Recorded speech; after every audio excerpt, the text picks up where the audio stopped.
makers and market movers. This is The Pulse with Francine Lacqua.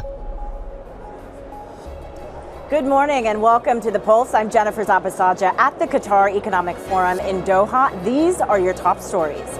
Donald Trump warns he'll back away if there's no progress on talks between Russia and Ukraine following his phone call with Vladimir Putin. Stocks rise as the S&P closes near a bull market, shrugging off the U.S. ratings downgrade. But J.P. Morgan's Jamie Dimon cautions against complacency. Plus, Elon Musk and the titans of finance will headline the Qatar Economic Forum, which kicked off this morning. Over the next hour here in Doha, we will be joined by Danielle Poli from Oaktree, Tikehau Capital, co-founder Mathieu Chabran, and Aziz Aluthman, Fakhroo, the group chief executive of Qatari communications company Ooredoo. But let's continue our coverage from the Qatar Economic Forum here in Doha, where the Qatari energy minister and the CEO of ConocoPhillips are speaking on a panel on global energy security, moderated by Bloomberg's Francine Lacqua. We will be exporters from the U.S. I think the U.S.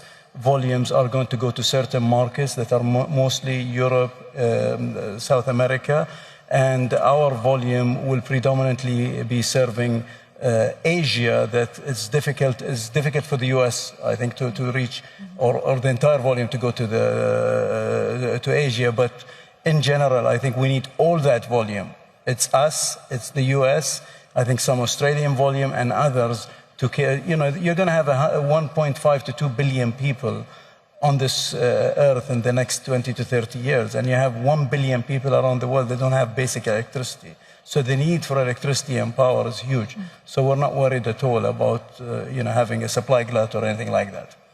And I think I would add that people immediately go to the competition between the U.S. and Qatar. It's really not. It's a cooperation because of the different market access that both countries have to the growing demand. So it's a cooperation. It's really not a competition.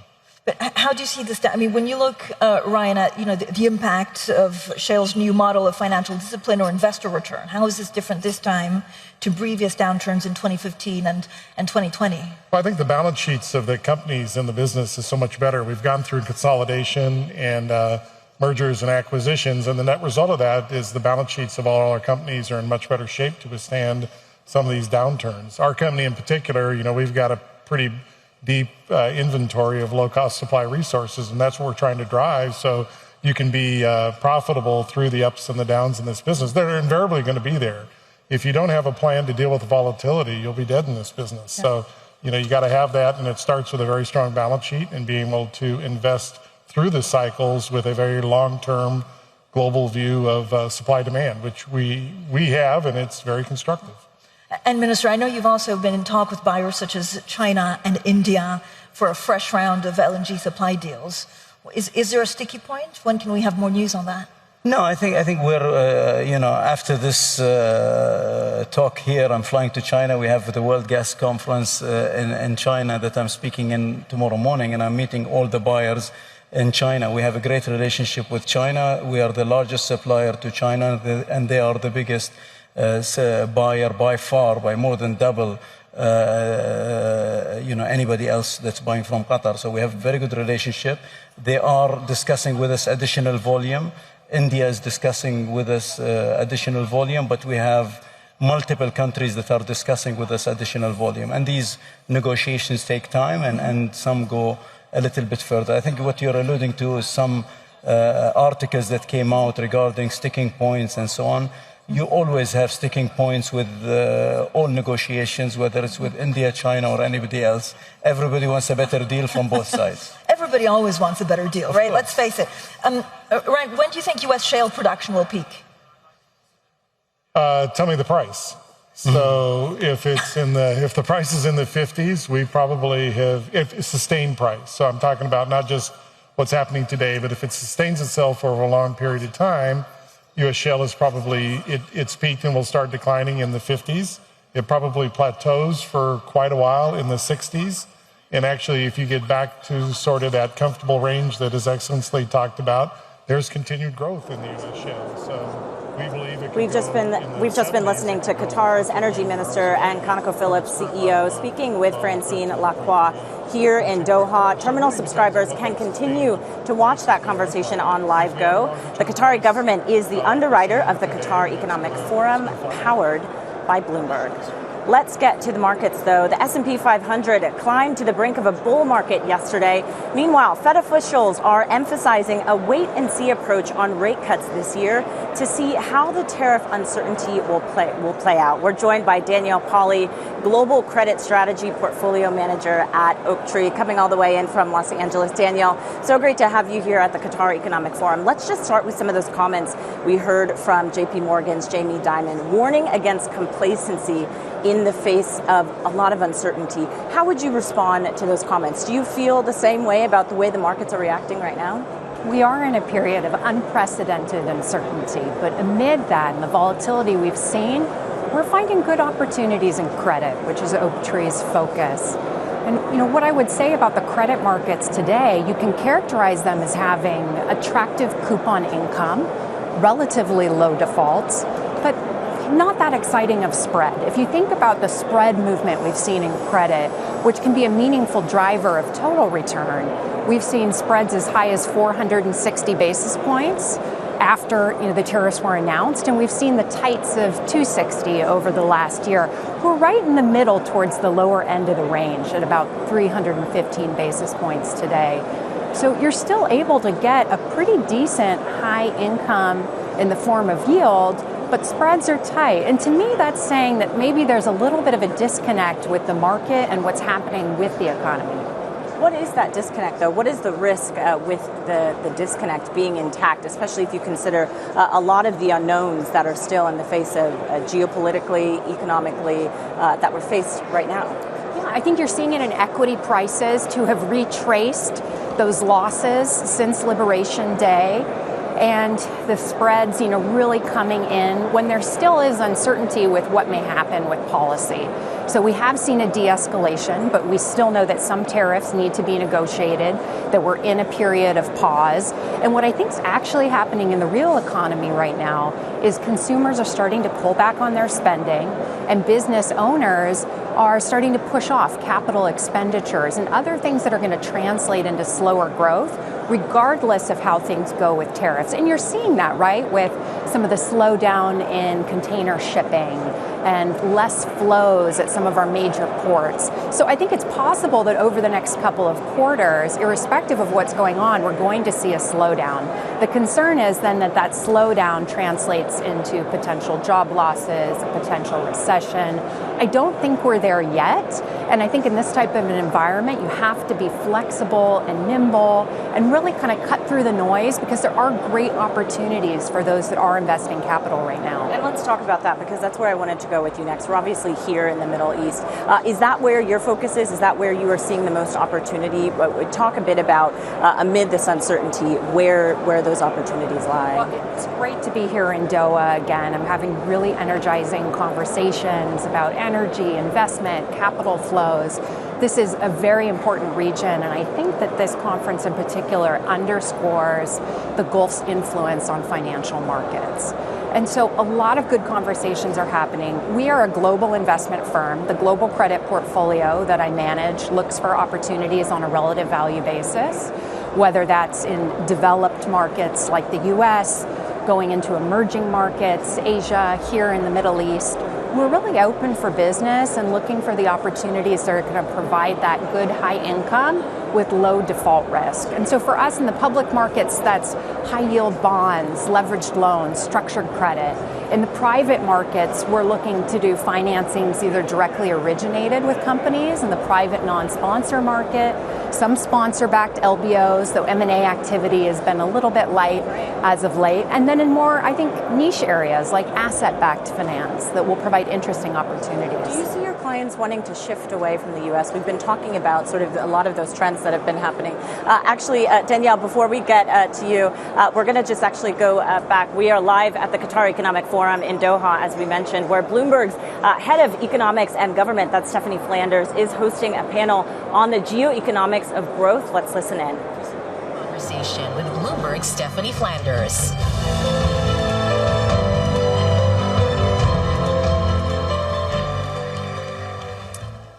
Excellencies, we don't have very much time. Thank you very much for being here. I think Donald Trump would be really enjoying this conference so far. He would really like that we have begun every session with a question so far about his trip. And I'm afraid I'm going to be no exception, because we still have a lot of questions and details to think about from that visit last week. Excellency Minister Al-Kuwari, we had very big numbers talked about in terms of the deals that Qatar was going to do with the US. I think there was 243 billion. But the president also talked about an economic exchange worth $1.2 trillion. That's 5 times Qatar's GDP. Are these plausible numbers? Do we think that this is, did you just engage in a sort of bidding war, or should we take these numbers seriously? Well, I mean, thank you, Stephanie. Thank you. First of all, I mean, it was a great visit by His Excellency the President, to the region. I think this is a big statement, as Sheikh Mohammed said, for the region, and recognition how important the region economically, politically, and geoeconomically and geopolitically, and from a stability. And this is, I mean, something that really we take it, also, and we appreciate it.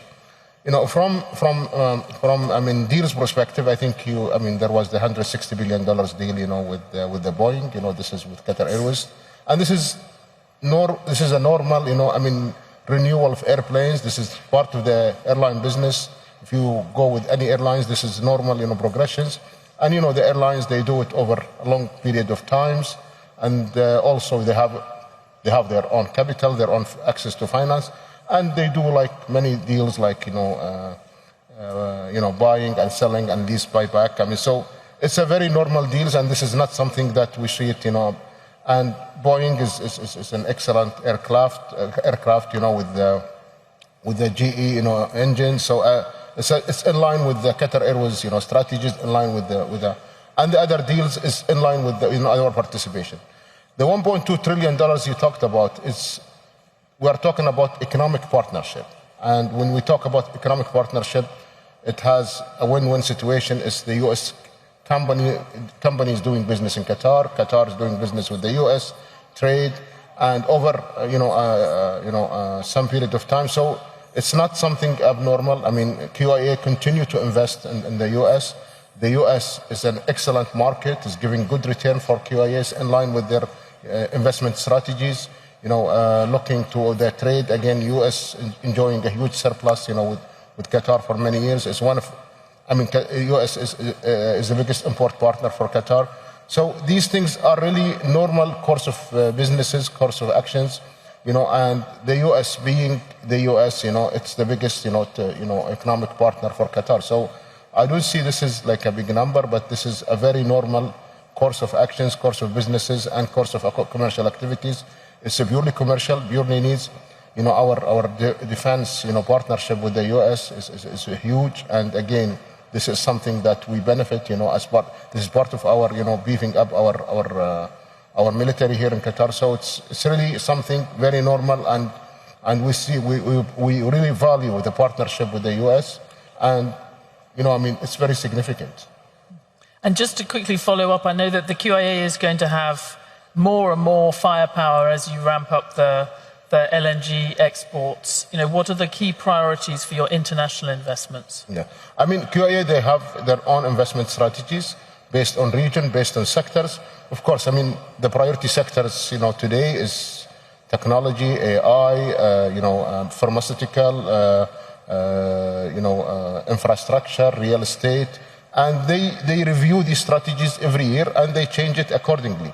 And as I say, I mean, today, the U.S. is the biggest opportunities are in the U.S., in terms of these businesses, but they continue to spread around as well. And these strategies get reviewed every now and then to make sure like they are aligned and taking advantage of the opportunities, yet mitigating risks, And Excellency, Minister Al-Ibrahim, we had some even bigger numbers talked about in terms of Saudi deals last week. But I guess many people would say the biggest gift that the kingdom has given to President Trump in recent months is a lower oil price. And it is, at its current rate, is much lower than than the kingdom needs to cover the external obligations, and certainly well below what you need to balance your domestic budget. So I just want, how are you thinking about how you're going to bridge that gap if the oil price stays roughly where it is? So thank you, Stephanie. It's important to keep in mind that what we're undertaking in Vision 2030 and beyond Vision 2030 is a long-term, big picture plan that is all about restructuring the Saudi economy. And I think other Gulf countries are going through something similar. We're doing that because we're investing in resilience, institutional resilience. This means that we will deploy the capital in the way that helps us get these returns, but help us also get the momentum to restructure. If you look at oil specifically, of course, our budgets are no longer driven by oil. Today, they're driven by our priorities. On the energy markets and oil, we've always been solving for long-term market stability. That guarantees that investments will continue to flow to provide the right kind of supply that the global economy needs. And of course, as part of that is OPEC plus discipline. So if you ask us 6 months ago, 1 year ago, etc., we'll always tell you that we're always ready for scenarios, multiple scenarios, and we have the buffers. We have the long-term fiscal planning and medium-term frameworks that help us adjust depending on what scenario actually plays out. But we're always thinking about not the next 12 months, but a longer-term horizon. And that's what most of the GC countries are doing as well. The GC countries and the economies are bright spots or jewels in the global economy today because of the ability to plan long-term, because of the ability to deliver long-term, and because of this institutional capability that's growing, coupled with leadership's vision, people's determination. But that institutional capability is helping us ensure that we continuously evolve and become agile. And it is true that in the past, you have been agile, you've responded to periods of lower oil prices by cutting the domestic projects. I guess now we look at the pipeline of projects you have, things like the World Cup. They are commitments that are hard to reduce. So do you still have that flexibility when you have this enormous pipeline of committed spending and big projects? So this transformation is anchored in discipline, but also bold action. We've prioritized our spend for many reasons. Predominantly, how do we accelerate our diversification? How do we continue to empower human capital and to continue to build institutional capabilities? Of course, a subset of that has to do with public commitments, global commitments, such as that of the World Cup and Expo 2030, and so on and so forth. And that's all in our priority list. And Minister, Excellency, Minister Simsek, we were talking earlier, the biggest thing that happened last week during Donald Trump's trip to the region, at least where Turkey's concerned, was the lifting of sanctions on Syria. And indeed, your president was on the phone call. We've also seen the PKK give up on 40 years of war against the Turkish state.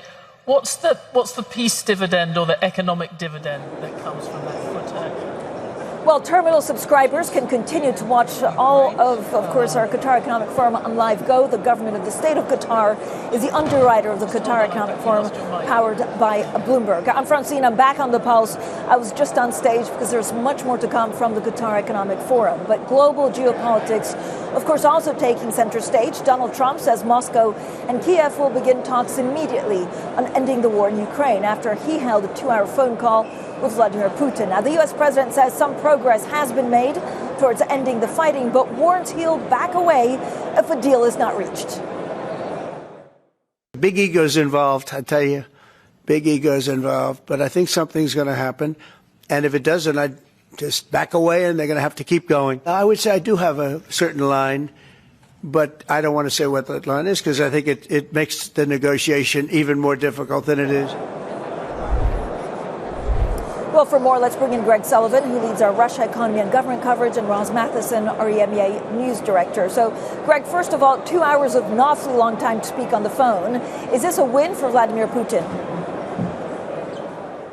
Well, that does seem to be a very fair characterization. Ahead of the call, we heard from Kyiv demanding a 30-hour unconditional ceasefire that Kyiv believed the U.S. actually backed. However, with the resolving of the call, what we have is an agreement to negotiate towards a ceasefire with no clear details or deadline. That falls far short of the demand before, and it does appear that President Trump is actually retreating from his demand for a ceasefire.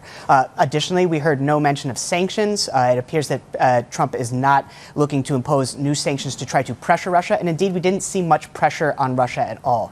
That means that this agreement will likely allow Putin to play for time, to try and make battlefield gains that will strengthen his hand at the negotiating table as he aims to get closer to his demands through military force. And one other point, of course, we heard Trump say that he would back away from negotiations if there is no deal, leaving Russia and Ukraine to negotiate directly. That also could play into Putin's hands. So a very fair characterization of this as a win for Putin coming out of this call. Roz, what's been the Ukrainian reaction to the phone call? Well, as we know, the Ukrainian President Zelensky spoke with Donald Trump before he spoke with Vladimir Putin, and seemingly after. Again, you can imagine a sense of disappointment there for Ukraine in that Donald Trump did not push Vladimir Putin harder. And if anything, as Greg was just saying, seems to be now like walking back from being that key conduit to get talks going and direct talks to continue between Russia and Ukraine. Because with the US stepping away from that, then who's going to be getting those two countries in a room, at what level, where and how quickly? And that is really the thing that Ukraine wants, is to have proper conversations with Russia about bringing this war to a close. And we know that the direct talks that happened recently in Turkey between Russia and Ukraine didn't really make any progress at all. So what's the path forward here, and how can Ukraine get that to happen? Is it a ministerial conversation? Is it a higher level conversation? Who's going to arrange those talks? Where are they going to be? What would be the parameters for that conversation? I mean, Ukraine is saying, Zelensky was saying yesterday, what he wants is a memorandum from Russia laying out every single demand that Russia has to end this war as a starting point for negotiations. Of course, Ukraine has its own many red lines on this, and the key one is around territory as a starting point, but at least to have a clear sense of a roadmap here from Russia to begin talks. So for Ukraine, obviously a sense here of like, well, hang on, is the US going to be involved or not? In what way might they be involved? And where does that leave them in trying to push this towards a ceasefire? But, Roz, I mean, we all saw those pictures of the European leaders on the phone, on a mobile phone, at times with Donald Trump. We were expecting them to push the president of the U.S. to push Putin for an immediate ceasefire. So what happened? Well, yes, Europe also, officials today asking themselves what can be the role of Europe here, because if anything, Donald Trump has pushed it back to Europe, calling it a Europe situation to deal with. But Europe has been sidelined to some extent in all of this. And can they be the ones who can get Ukraine and Russia in a room together? And certainly disappointment. Again, the US is not talking about sanctions, pressure on Russia. And the role of Europe has to be questioned in all of this. What can they do? So a lot of hand-wringing going on in European capitals overnight, and now no doubt a lot of conversation today. But the path forward in all of this just remains very unclear. Greg, are we any nearer a peace deal? Well, a lot will depend on the negotiations ahead. As Ross said, it will depend on what level do the negotiations start out at, who is sitting at the table, and also on the time frame. We heard from President Trump saying that the negotiations would begin immediately, but Kremlin spokesman Dmitry Peskov said he was anxious to play down the idea that there was any sort of deadline, stressing that the devil would lie in the details. So if this does drag on, if the negotiations do last a while and become involved, that plays into Putin's hand of staving off, making a play for time as he tries to press his military advantage. So at the current situation, it doesn't look like we are much closer to a deal. But again, everything will depend upon the negotiations that happen towards the ceasefire in the days to come. Thank you both for joining us, Greg Sullivan and Roz Matheson there. Now, let's stay with geopolitics, and the leaders of France, Britain and Canada are calling on Israel to stop its military operations in Gaza and allow humanitarian aid to enter. Now, the Prime Minister, Benjamin Netanyahu, says Israel will take over the entire Gaza Strip as the military announced it would carry out what it describes an unprecedented attack on Hamas. Well, joining us now is Paul Wallace, who leads our Middle East and North Africa economy and government coverage. Paul, this is a huge deal. What was, Netanyahu's response to the call from France, Canada, and the UK? Well, he's essentially said they are asking Israel to end the war before Hamas is defeated, and that this will just play into the hands of terrorism, and especially Iran-backed terrorism. That's his view. We've got two almost contradictory things going on here. We've got Israel stepping up its offensive in Gaza against Hamas, and at the same time, Israel, for the first time in more than 2 months, allowing some aid back into the Palestinian territory. The UN says it's just a trickle. Way more needs to be done. The humanitarian and food situation on the ground is clearly worsening. Israel says it's not so acute yet. The UN disagrees. But the point is it's getting worse, and Israel is saying it's, almost bowing to international pressure to allow some in now to prevent a famine. Well, so how much do we know about this humanitarian situation? Again, I mean, there's no food, there's no medicine supplies. It depends who you talk to. Israel has said while medicine and food supplies are shortening, there is not a dire situation yet. The UN and many other international aid agencies disagree. You've had the likes of France's Emmanuel Macron saying Israel's blocking of aid is shameful. And even the US is clearly getting frustrated. So it's clear that whatever the situation is right here, right now, it's getting worse and it's not good. And that's why we're seeing finally the allowing of some aid back into Gaza, even if in very small quantities right now. Paul, thanks so much. We'll, of course, continue following this situation very closely. Paul Wallace, who leads our Middle East and North Africa economy and government coverage. Now, coming up, we'll discuss here more from the Qatar Economic Forum, the outlook for private markets in a changing global landscape. We'll be joined here in Doha by the Tikehau Capital co-founder. This is Bloomberg.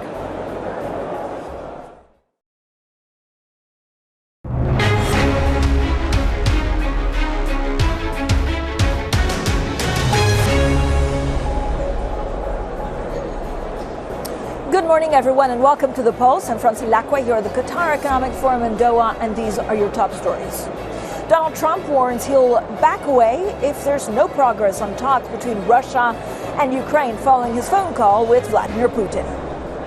The S&P closes near a bull market, shrugging off the U.S. ratings downgrade, but JP Morgan's Jamie Dimon cautions against complacency. Plus, Elon Musk and the titans of finance will headline the Qatar Economic Forum, which kicked off this morning. Now, the private credit sector has grown pretty rapidly, into a $1.6 trillion corner of the financial market. As private equity has stumbled, investors have been keen to plow more money into its sister industry. But borrowers, of course, are also increasingly feeling the strain of stalling economies, trade tensions, and persistently higher interest rates. Now, joining us now is Mathieu Chabran, co-founder of Tikehau Capital, a global alternative asset management firm with more than 50 billion euros of assets under management. Mathieu, as always, thanks so much for joining us. Look, there's a lot going on, for the worse or for the better. I think you said you're eyeing some 85 potential acquisitions. Is it still the case, or are there more because of volatility? I mean, it's always the case. I mean, you know that the industry is going through a lot of consolidation, no doubt. You saw many headlines, transactions, some flagship transactions, but being in Europe, in the US, even in Asia, we're seeing this trend now because scale has become, the name of the game. And, yes, today you've got some generational shift, some cyclical, opportunity as well. And then fundamentally some structural changes that I'm sure we'll be discussing. I mean, the structural change is what? Is it trade wars? Or is that something that you can look through? Again, do you see valuations getting down and so being able to find a better deal? Or are people just looking inwards because they're a little bit afraid of the future? I mean, not yet, but clearly, you saw what has been happening over the past few weeks and even more so over the past few days, as you were on stage, earlier on. I mean, you saw what Hong Kong said, about holding some treasuries. And, after the sell-off in a month ago, after the downgrade, when you have this whole repricing of asset classes, obviously some repricing will happen even in our industry, for sure. Where do you see the biggest value? I mean, if you look at industries, I know you've been in the past, keen on defense, but it was climate change. Has the sectors you want to be invested in changed? No, things haven't changed. I mean, you heard that this morning. Even the the Prime Minister, was talking about the importance of keep, investing in renewable, in decarbonation. So even being here in Qatar and after, last week's trip of President Trump, in all the wider, region, I mean, those the themes have not changed. I mean, we've entered a world post-COVID with a higher interest rate, lower growth, and you have to focus on those mega trends. And energy transition is one of them.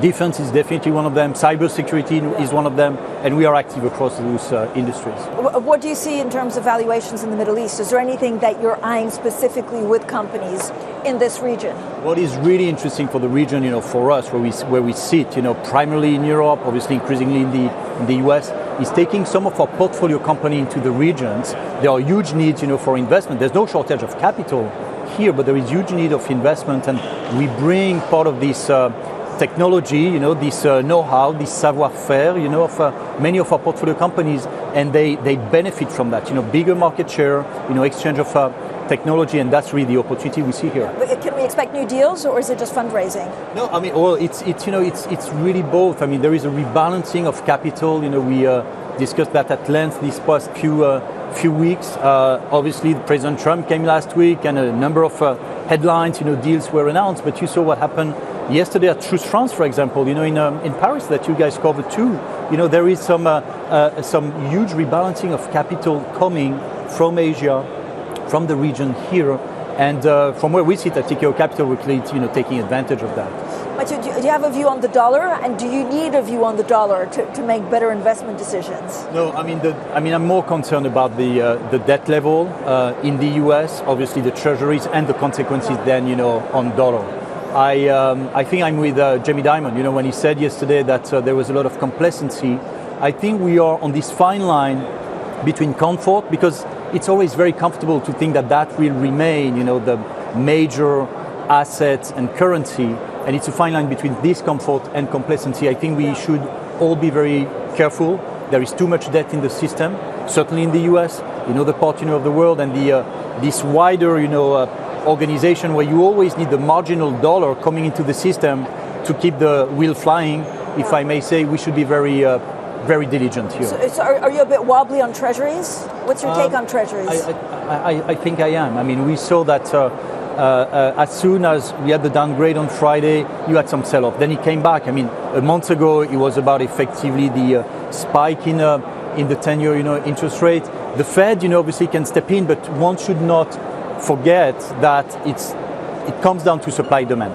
And there is a lot of supply coming, we know that. I mean, structurally, there are some issuance coming. And so we should make sure that the demand stays, on par with this demand, or with these supplies. Otherwise, we're going to be drifting, and then we could get into some concerns, I guess. But Mathieu, how do you explain this complacency? Because there's just a lot of news coming at you from everywhere, right? It's geopolitics, it's Russia, Ukraine, it's what's happening in the Middle East. So it's that the market, is a little bit startled, and so just hangs on tight to what they know, or are things really being mispriced? I think it's a bit of both. I think we're coming collectively out of a period where we all thought that there was, some kind of a moral hazard, that you could keep printing, that money was free. And now, see what's happening, in the US mid-market default rate. It's spiking, and that was spiking, even before the tariffs, because that's the money that is due from the COVID-free era.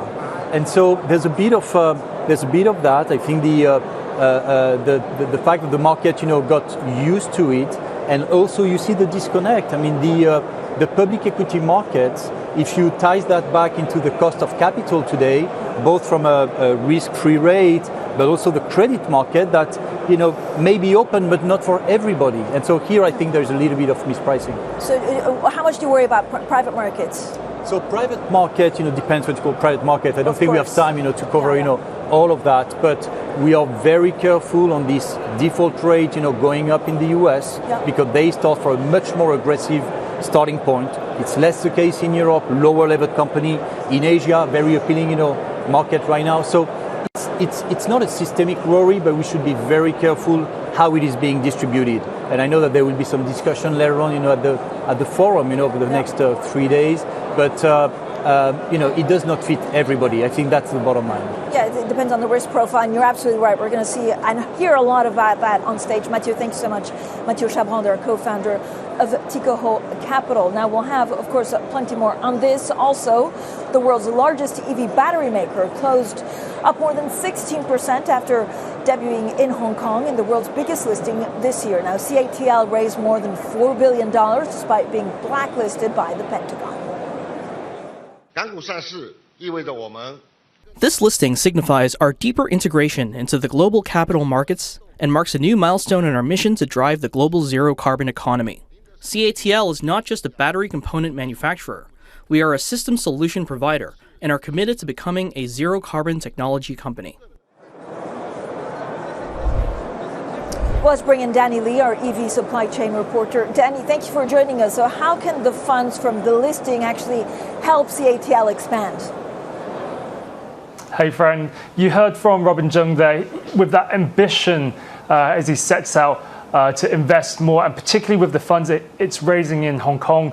It's going to be used for further expansion, international expansion in Europe, focused currently on Hungary, but it's got ambitions to broaden out its capacity in Germany, in Spain and elsewhere, and really take advantage of the weakness and failures of other battery makers in Europe, startups which have failed. And for CATL being so dominant in the EV supply chain already and what it's been able to do to innovate and keep a tight grip on the global market, it really is taking the lead to try and push further peers away and to really take control. And the fact that outside of China, it can make much more in the way of margins. So by capitalizing on this expansion, the interest in EVs, CATL is very much a bellwether stock for the global EV market. And given the faltering demand outside of China, it really is one to watch as it looks to broaden out its ambitions beyond EVs, as you heard from Robin Zheng, into many more products.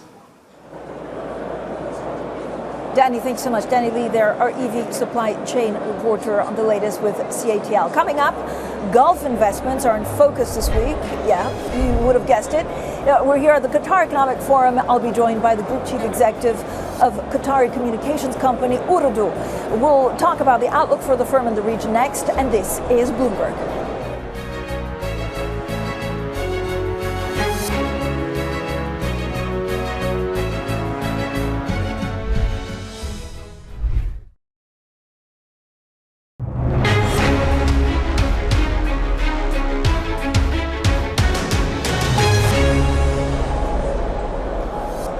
Welcome back, everyone. I'm Francine Lacqua here at the Qatar Economic Forum in Doha. Now, this week at the Qatar Economic Forum, we'll be discussing, of course, the big shifts in global money flows, making the Gulf not just a dominant energy supplier, but also finance and investment hub as well. Well, one company hoping to benefit from the recent investments and deal-making in the region is Qatari communications company Ooredoo. Their Group Chief Executive, Aziz Aluthman Fakhroo, joins us now. Thank you so much for joining us. There's a lot going on in the space. There's a lot going on for the company. Can you give us an update on how you're expecting to grow over the 6, 12, and 18 months? Look, we have very robust growth, and we're very lucky at Ooredoo. We're a mix of markets. We have the GCC, which is the stable, dynamic economic zone with a lot of local currency stability, economic stability. But we also operate in high growth countries like Iraq, Algeria, Indonesia, where we have double-digit growth. And that gives us a very balanced portfolio of risk-adjusted return and risk-adjusted growth. So we're very lucky to be in the industry we are with the footprint we are in. What's your outlook for data centers? We can't build them as quickly as we should. The demand is overwhelming. Data centers take 18 to 24 months to build. There's a lot of demand. There's local demand. You've seen all the announcements with the Trump visits, etc. Some people are saying, well, if every country is building that much, who will use it? The first demand is local sovereign usage. And thanks to the regulatory environment, we operate in Kuwait, in Oman, in Qatar. All these countries require their own instances of cloud, of AI, and we're here to build them up. How much money do you have actually to build for these data centers? So money, but also timeline of when you're expecting to be them up and running. We've committed $1 billion over the next 3 to 4 years, and we're looking to triple our installed capacity. So we're looking to go up around 120 megawatts within that time horizon. And how much will that investment contribute, of course, to your profitability? So this is a long-term business. It's different from the telecom business. Huge free cash flows in the telecom business. What's great with data centers, it's an annuity business, dollarized return. It gives that stable flow of income. Telecom will always represent around 80% of our business. These new adjacencies around 20% of our business going forward. Everybody wants to get their hands on NVIDIA chips. How much will NVIDIA chips will you have to buy, and are you in line to buy? So we were the first telecom operator in the region to be an NVIDIA cloud partner. We already have chips installed in Qatar. We're receiving the batches for regional countries. We have roughly 15 megawatts of AI chips already installed in Indonesia. We're one very close partner of NVIDIA. Again, we can't build the data centers. The restriction right now is not so much the chips, is building the data centers quick enough. But do you have an idea of how many you need and how many will be available, or it's something that it's not a supply problem for you at the moment? Right now, we have an idea. We're looking for instance, the Qatar market, at least 3,000 to 5,000 chips. It also depends on the specs of the chips. Of course. Each country's. In Indonesia, we already have 2,000 installed. But everyone focuses on the chips. On the data centers, one big part which people are forgetting is connectivity. We're investing a lot, also nearly $500 million in undersea cable connecting the region to Europe and Asia. You have to remember that around 30% of the world's internet connectivity flows through this region. Europe to Asia, 90%. And all these data center, all this AI infrastructure needs connectivity, which is our core business. I mean, we're just outside the plenary session. I have to say the buzz is pretty incredible. Given the buzz in Qatar and the region, how much capex do you see in general? And basically, you know, if you break it down into what units, so how much does capex data centers, how much you pour into that compared to the rest of where you want to be invested in? So in the telecom sector, we try to stay at a 14% capex to sales ratio. But if you look at our trend, we went from close to 3 billion of annual capex to 5 billion. So, as I said, telecom is stable. All the incremental capex is in 3 business units. Data centers with AI, undersea connectivity and land-based connectivity, all the fiber networks, and also our fintech business. Are you looking to expand in new markets? We're constantly in the lookout. We operate in 9 markets.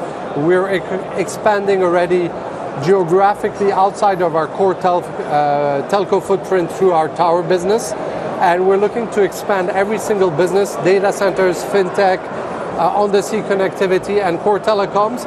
We start from the same base, but then we can expand through different geographies. Any appetite for mergers or acquisitions? It's my DNA. If you know my previous life, we already did the Indosat merger. We disposed of Myanmar. We announced the largest tower company in the region merging with Zain. So we're always on the lookout. Okay, what's on the table right now? Is there anything that looks attractive? So valuation are coming down. We're starting to see actually attractive opportunities. Are they executable? It's always a question. Okay, it's a good question always to ask yourself. Thank you so much for joining us. Thank you for that. Aziz, Aluthman, Fakhroo there, the Group Chief Executive Officer of Qatar Communications Company, Ooredoo. Now more on the AI theme now, and OpenAI's Chief Operating Officer has told us he does not think AI will take away jobs, but roles will change in the future. Now Brad Lightcap, who recently took over day-to-day running of the AI mega startup, spoke to Tom McKenzie exclusively. I don't think so. And I think that's because the world is actually gated on resources, on productivity, right? I think if you talk to any enterprise, and we talk to companies all the time, I ask them, what's their number one concern for how they think about the next 5 years of investment? And oftentimes one of the things we hear is, I can't hire enough software engineers. We live in a digital economy. I know I have to transition my product, my services, my business processes into more software-based approaches, but I don't have enough people. Right? So how do you now bring a tool to the market that enables a software engineer to be 50% more productive, 2x more productive, right? This is an incredible thing. And so that's actually kind of the way we look at it, is to the extent you can enhance output, right? Then it really is just on the company, the firm, the individual to figure out ways to do new things. And so job growth, the job question will inevitably be different. Like jobs will change, but I don't think there's reason to believe that jobs will go away. Stargate is being built out in the US, obviously with your partners. What about sovereign AI? What about Stargates outside of the US? Are you in conversations with governments around the world about building out Stargates outside of the US? What does that conversation look like? How many different countries are you talking to at this point? Well, we see this incredible demand, not only from individuals, not only from companies, but even from governments for how do we start to bring AI kind of into our country, right, into our kind of national consciousness and have it penetrate in a way that, accrues benefit to the average person. That was really the big initiative behind our recently launched OpenAI for Countries, was how do we actually work with governments to design some of these programs? And that includes infrastructure, it includes deploying the models, it includes figuring out how to integrate government services, for example, into ways that would be more AI powered, AI native. And it includes investment in the economies of these countries to enable a startup ecosystem that we see thriving. Which countries are on your list right now? Well, we right now we're very early. We announced this very recently, but we think it's going to be a scalable program. That was Brad Lightcap, the chief operating officer of OpenAI, speaking exclusively to Tom McKenzie. Now, China is accusing Washington of undermining recent trade talks with its warning that using Huawei's AI chips anywhere in the world will violate U.S. export controls. Well, the Commerce Department issued this statement last week. The U.S. has since toned down its language, removing the reference to anywhere in the world from its statements. Now, in other news, President Donald Trump plans to head to the U.S. Capitol today to rally House Republicans behind his tax cut legislation. Well, despite general agreement amongst Republicans on the reductions, lawmakers have clashed over cuts to safety net programs and deductions for state and local taxes ahead of the self-imposed deadline of the end of this week. Now, in banking news, UBS is said to be heading for defeat in its first efforts to water down a Swiss law, raising its capital requirements. Sources say the proposed bill would force a lender to boost its ability to cover losses at foreign units to 100% of their capital. Now, that would mean as much as $25 billion in extra capital. Now let's return to our coverage from the Qatar Economic Forum here in Doha. It takes place in a region that's become one of the most influential in global finance. Now, this year's event features top executives from around the world and also key names from President Trump's circle, including his son, Don, and Tesla boss Elon Musk. Now, I'm now joined by Michelle Hussein, Bloomberg Weekend editor-at-large, who will be in conversation with Elon Musk a little bit later today. Michelle, thank you for joining us. I'm excited about your interview. You have a long time with Elon Musk. You're trying to get to the bottom of what he's thinking. I mean, the last time he spoke to us was 3 years ago. Yes, and Francine, it is so interesting to look back at that conversation. We know, of course, that the world has changed in that period because it's nearly 3 years. It was June 2022 when he last spoke here. But actually, when you read back those words, it really comes into sharp focus. At that point, he hadn't yet bought what was then Twitter. The deal was not complete. He hadn't decided who to support in the next US election. He was talking about Ron DeSantis. And he certainly was nowhere near the amount he ended up spending, because he was saying, I think I'll spend $20 to $25 million on the next US election. And he ended up spending 10 times that. So his world has changed as well as the world changing. And I think my challenge in this conversation is going to be to get as much insight as we can, both into his businesses, because obviously whether it's Tesla or SpaceX or XAI, Starlink, they're all so interesting and different and have different challenges and opportunities facing them. And of course, an insight into his government role. And even though we know that he's going to be doing less with Doge, he's also said he will remain involved in what he calls critical work on waste and fraud. So there is a lot to try and get to in the course of this. There is, Michelle. How much do we know about his relationship with President Trump? It's very difficult to categorize, actually. They were friends for a long time, and now they've taken a little bit of space. Well, it's definitely personal as well as political and with interests aligned. And I think we're certainly in a different phase now. If you think about the days before the election and then the early days of this administration, those appearances, in the White House, right in the Oval Office. So there is probably a little bit more distance publicly, but at the same time, and of course we know in practical terms, Elon Musk wants to spend more time on Tesla, and indeed needs to spend more time on Tesla, because in his words, that brand has suffered blowback this year.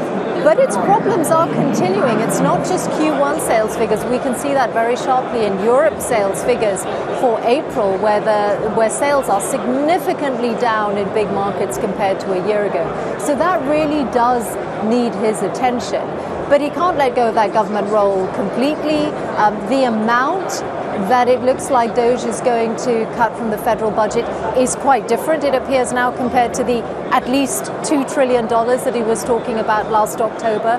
So that's again something that I hope we can get into in some depth in this conversation. The thing is, he's a big figure. He's got this extraordinary international reach. Countries all over the world want to get Starlink, for example, is just one example of one of his businesses in the communications area. So he spent 3 hours with Joe Rogan. He's going to spend 30 minutes with us.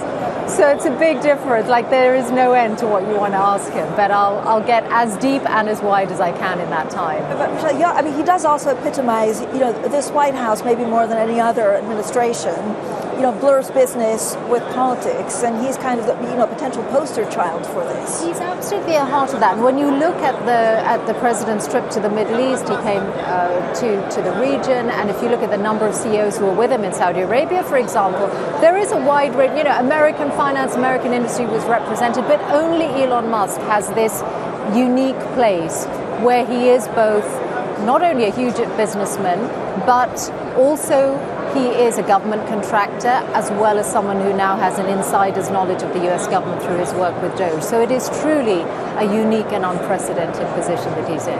Michelle, thanks so much. I really, really cannot wait for that interview. That was Michelle Hussein, Bloomberg Weekend editor-at-large. Now, a reminder that Michelle's interview with Elon Musk is coming up at 2 p.m. London time. So we'll put it on our website, we'll put it on the Bloomberg terminal, and of course we'll have it on TV. Now, in the next few minutes, we'll look at the future of oil and gas with the ConocoPhillips Chief Executive Officer. A reminder, we'll be live all week from the Qatar Economic Forum in Doha with a stellar lineup of guests. Up next, Bloomberg Brief, and this is Bloomberg.